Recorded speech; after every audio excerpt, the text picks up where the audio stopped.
Yom Tov. I love you all. I hope everyone is doing well today. LABAN woke up this morning at 5 a.m. because we woke up with a hip pain. But we wanted to go back to bed, but LABAN didn't want to go back to bed. No, you didn't, did you? But I am going to continue with part 5 of the Action Besorah, Yahuah's redemptive story. We are on Stairway to Heaven, or Stairway to Shaymayim,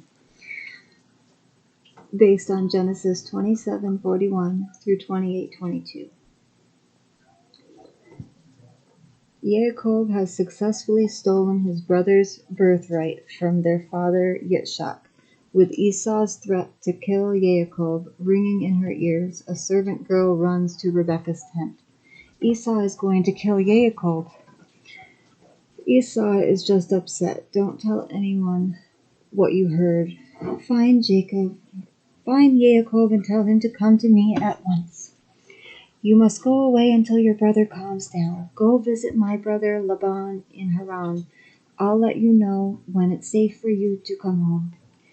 What will I tell father? Once again, Rebekah paves the way for her favorite son.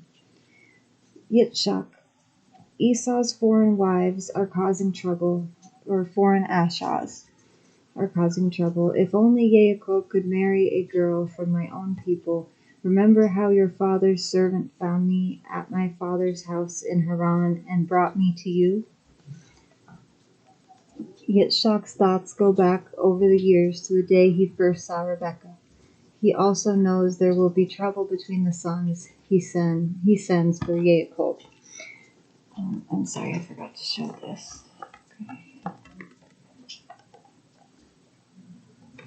Okay.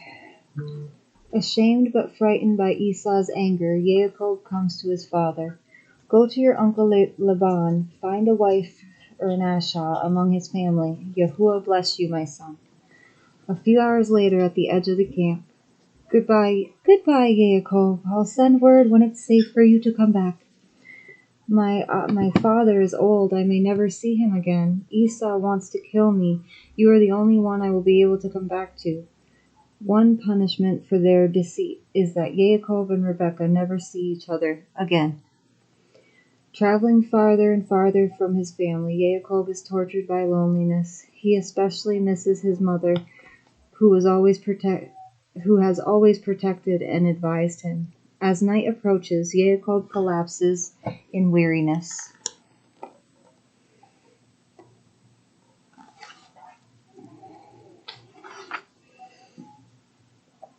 That night he dreams of a shining stairway reaching up to Shaymayim. On the stairway, angels, malachim or messengers, go up and down as if bringing help from Elohim. And Yaakov hears Yahuah speak to him, promising to take care of him and bring him safely home again. The next morning, Yaakov wakes up still awed by his dream. Surely Yahuah is in this place, and this is the gate of Shaymayim, or heaven. Yaakov realizes the wrong he has done, but he knows that Yahuah will help him if he obeys him. Quickly he turns a stone on end for an altar and worships Yahuah. He calls the place Bethel, or Bethel, which means the house of Yahuah. If Yahuah will go with me, I'll be Yahuah's man. Yaakov goes on his way, a stronger, nobler young man. He is eager to put behind him the dishonesty of his past and to share Yahuah's love and care.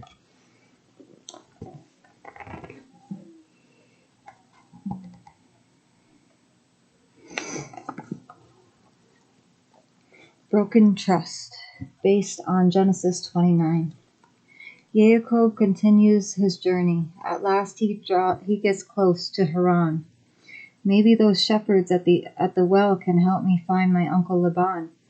Can you tell me how to find the chieftain LABAN? LABAN? Sure, that flock of sheep is his. That's his daughter Rachel with them. She's gorgeous. Quickly Yaakov rolls the stone from the well. and helps Rachel water the sheep. When he tells her who he is, she runs to find her father. That night, Laban holds a feast for his nephew Yaakov. Leah, the older daughter, serves the food, while Rachel, the younger daughter, listens to Yaakov tell about his home and the long journey to Haran. Sorry about the glare. Okay. A month later, Laban makes a bargain with Yaakov. Well, enough freeloading. If you start working for me, I'll pay you. What's your price? I'm in love with Rachel. I will work for you for 7 years if I can marry her. I guess you'd be better than a complete stranger. For 7 years, Yaakov takes care of Laban's flocks because he loves Rachel.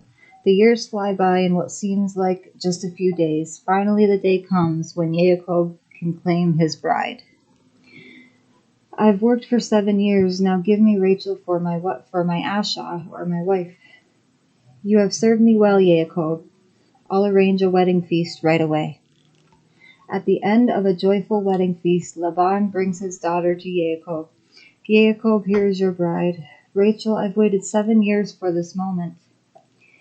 But in the morning daylight, Yaakov discovers that Laban pulled a switch. You gave me Leah, not Rachel, for my Asha, or my wife.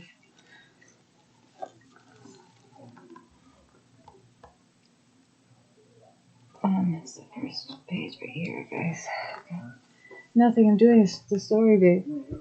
The trickster has been tricked himself. Laban has conned Yaakov the same way Yaakov conned his father and Esau.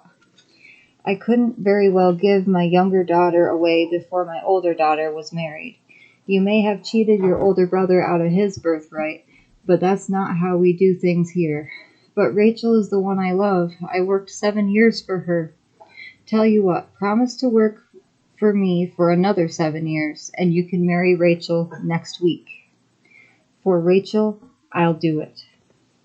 Laban tricked me, Rachel. I love you, and I'll work 7 more years so I can marry you. I do love you, Yaakov. I want to marry you too. Oh, sorry. Got ahead of myself. Here you go, guys.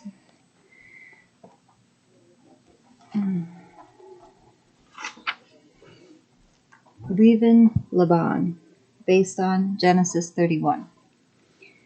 So Yaakov marries Rachel and begins another 7 years of work for Laban. But Yahuah blesses Yaakov and makes him rich with his own flocks. One day Yaakov calls his wives together, or his Ashas together. Have you noticed that your father keeps scowling at me, even while he's cheating me? I think it's time to go. Yahuah is telling me to return home. Yaakov loads everything on camels and herds his flocks together. Soon the caravan is on its way. Laban may follow, but keep watch and tell me if you see him coming. As they travel, Yaakov guards the camel carrying Rachel and her only son, Yosef, or Joseph to some people. Yaakov's other 10 sons watch with jealous eyes. Without realizing it, Yaakov sows seeds of trouble for the son he loves best.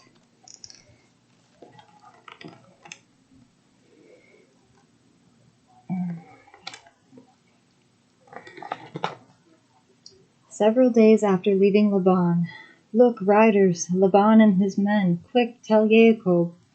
Yaakov is ready when his father-in-law arrives. Yaakov, why did you leave without giving me a chance to say goodbye? I was afraid you might have kept your daughters from going. Well, you're probably right, but the Elohim of your fathers has told me not to hurt you. Laban is furious, but he doesn't dare go against Yaakov's Elohim. So Laban and Yaakov set up a pile of stones to mark a border and make an agreement to go to their separate ways. You stay on your side and I'll stay on mine.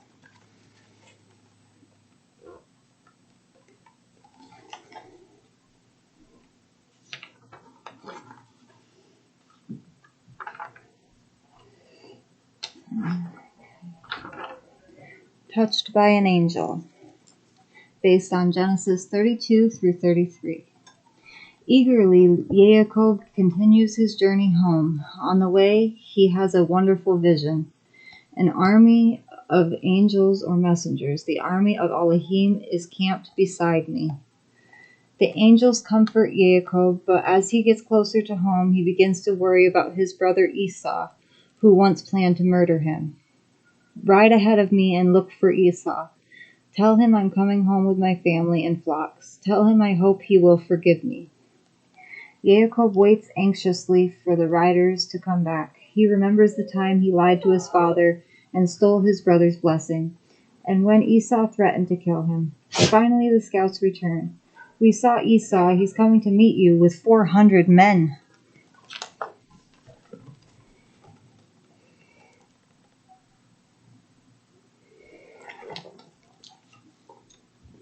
Yaakov is frightened, but he is also shrewd. He divides his caravan into 2 parts. Then he sends servants ahead with presents for Esau. If Esau attacks one group, the other can get away. And when we meet Esau, we will give him your generous gifts of goats, camels, cows, and donkeys. He will be very impressed. That night, Yaakov prays, confessing his sins, admitting his fear, and asking for Yahuah's help. But still he cannot sleep. My family would be safer on the other side of the river. So in the middle of the Lila, Jacob moves his family.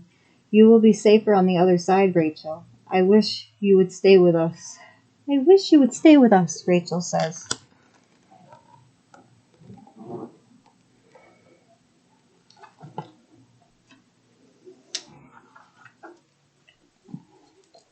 But Yaakov needs to be alone. Later that night, as he prays, he feels himself wrestling with a mysterious stranger. The struggle is fierce, but Yaakov does not give up until the stranger blesses him. Your name will not be Yaakov any longer. Instead, you will be Yasharal, which means Yahuah's wrestler.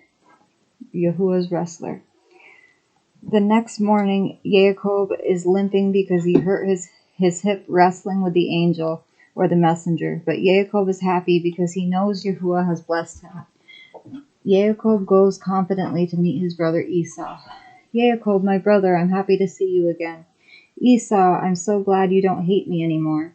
Proudly, Yaakov presents his family well, the ones he loves most anyway. This is my wife Rachel and my son Yosef. It's good to see my brother's family. Yahuah has really blessed you.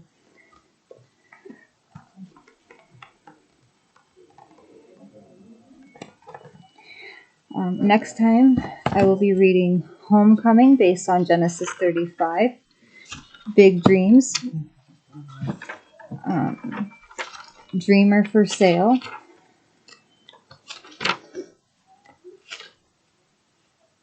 and I think that's it for the next video. I hope you guys enjoyed this lesson. Baruch haba b'Shem Yahuah. We love you guys. Shalom.